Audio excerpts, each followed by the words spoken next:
Okay, this is called Bunny Magic. It's a lovely day in Enchantia. Princess Sofia and her pet bunny, Clover, are playing hide and seek in the royal vegetable garden. Suddenly, Sophia notices a pile of radishes that seems to be moving. Found you, Sophia cries. That was good until you started to eat your hiding place. Okay, Princess, says Clover. Now it's your turn to hide. I wish I could, but I don't have time, Sophia replies as she heads off to archery class. The next day, Clover and Sophia watch a magic show together. Clover's favorite part is when a rabbit named Mr. Cuddle magically appears. After the show, Clover hops in front of the princess and announces, "Now, I, the amazing Clover, am about to take you on an afternoon of adventure." Just then, Minimus, the flying pony, arrives to take Sophia to the flying derby practice. "Sorry, Clover," says the princess as she puts on her riding outfit. "We'll do something later, okay?" Robin and Mia swoop down to cheer Clover up as he sadly watches Sophia and Minimus fly away. Clover perks up a bit when he notices Mr. Cuffles hop by. "Hey, great show," he calls to the magician's rabbit. "Thanks, but I'm quitting," replies Mr. Cuddles. "I want to be a serious actor, not a magician's prop. You want the job? It's yours." Clover thinks being a magic rabbit sounds like fun. "And anyway, Sophia will be too busy to even notice I'm gone," he tells Robin and Mia. The little birds try to convince Clover to stay, but his mind is made up. He jumps on the magician's wagon. "Farewell," he says as it rolls out the kingdom gates. The next morning, Sophia is surprised to find Clover's bed empty. "He joined the magic show," Robin tells the princess. "He said you don't need him anymore." Sophia is stunned. "That's not true," she exclaims. "I've got to find Clover and ask him to come home." She puts on her riding clothes and rushes to the stable. Sophia asks Minimus to help her find Clover. Crackle wants to go too. "You never know when a dragon will come in handy," Crackle says. The friends zoom through the sky, searching the roads for a red-covered wagon.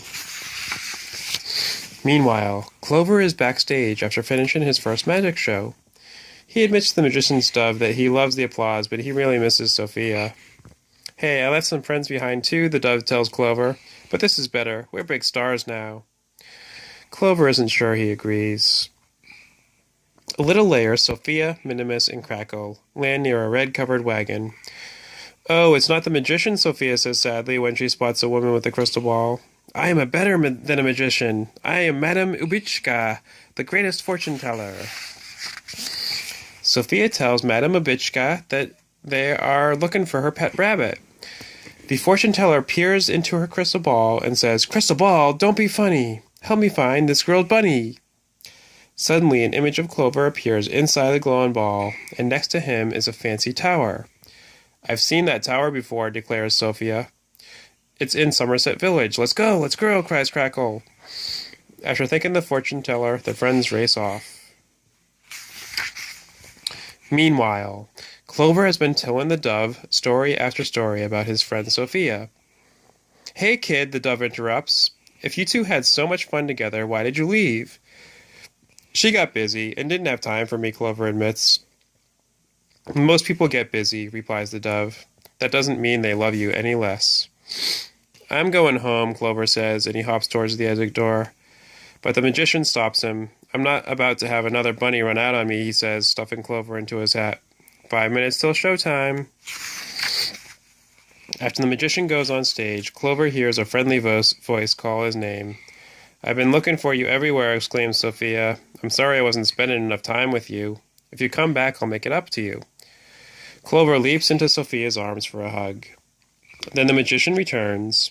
"What are you doing with my magic bunny?" he demands, snatching Clover from Sophia.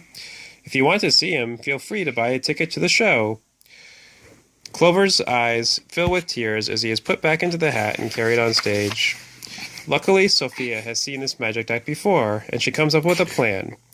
"All I need to do is volunteer for the last trick, and Clover will appear right in my arms," she tells her friends. "But I need a disguise." Madame Ubichka suddenly appears, holding out a yellow cloak. "I knew you would need this," the fortune-teller says. So Sophia pulls the hood off the cloak over her head. She finds a seat in the audience just as the magician asks for a volunteer for his grand finale. The The princess raises her hand and calls out, "Me, me," in a deep voice. The magician calls her to the stage. Even Clover doesn't recognize her.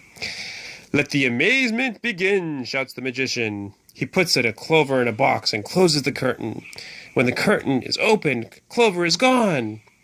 "Now, young lady," the magician says to Sophia, "it is your turn to step inside." Sophia steps in, and after the curtain is closed, a hidden panel in the box rotates, and Sophia and Clover are together. She takes off her hood and whispers, "I'm here to rescue you!" The magician pulls back the curtain, and he peeks through the back of the box and sees Sophia and Clover running away. "Come back with my magic bunny," he yells. Sophia and Clover jump on Minimiss's back, but the magician grabs hold of Clover before the pony can take off. Robin and Mia block his path. As the magician turns, Crackle swoops down and lets out a burst of flames. The magician yelps and drops Clover. Crackle catches the bunny, and his friends cheer. "I told you it'd be handy to have a dragon around," Crackle says proudly. Clover thanks everyone for saving him. "Next time you have a problem, promise you'll come back to me before you go off and join a magic show," Sophia tells her furry friend. "You got it," replies Clover. Then he cuddles up to Sophia as Minimus flies them back home. The end.